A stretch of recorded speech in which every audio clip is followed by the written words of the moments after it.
आज फिर एक कविता प्रकरण में आ गई थी ओम प्रकाश वाल्मीकि, चूल्हा मिट्टी का, मिट्टी खेत की, खेत ठाकुर का। और बिहार के किसी नेताजी ने संसद में इसको बोला था और बोला कि हम सबके अंदर एक ठाकुर होता है। और तमाम लोग इसको लगातार क्योट कर करके क्षत्रिय समाज को निशाना बनाते हैं। तो क्या है भाई कि जब आप बोलते हैं चूल्हा मिट्टी का, मिट्टी खेत की, खेत ठाकुर का, तो आपको ये भी समझना चाहिए कि इस धरा पे जब पहले आक्रांता आए तो सबसे पहली छाती जो थी तलवार लेने वाली, वो ठाकुर की थी। पहली उठने वाली तलवार ठाकुर की थी। इस देश को देश बनाने वाली जो सभ्यता थी वो ठाकुर की थी।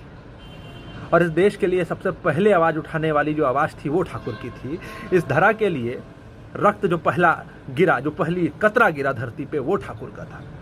तो अगर आप बात करते हैं देश ठाकुर का, मिट्टी ठाकुर की, आपका क्या, तो रियलिटी तो यही थी कि ठाकुर आपका भी था, आपका भी था। जैसे ये देश ठाकुर का था, जैसे आप ठाकुर के थे, उसी तरह ठाकुर भी आपका ही था।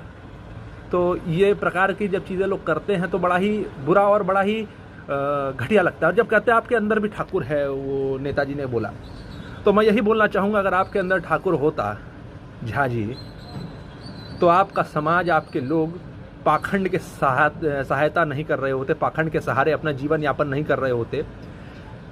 आपने बिहार को क्या बना दिया, पूरा देश देख रहा है। आज अगर ठाकुर का देश होता, अगर ठाकुर का बिहार, ठाकुर का यूपी, ठाकुर का एमपी, ठाकुर का देश होता, तो जो परिस्थिति आज है ऐसी तो नहीं होती, ऐसी दयनीय परिस्थिति नहीं होती।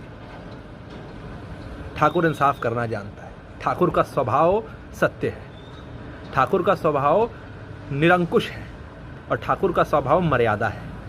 तो जब आप ठाकुर ठाकुर को करके इस तरह निशाना बनाते और बोलते हैं हमारे अंदर भी ठाकुर है, तो हो सकता है कि आपके अंदर 1-2% जो सत्य बोलने की हल्की सी कैपेसिटी हो या अच्छाई हो, वही ठाकुर हो सकता है आपके अंदर। वरना मुझे दूर दूर तक यहाँ पे लोगों के अंदर ठाकुर नहीं दिखाई देता। जय श्री राम।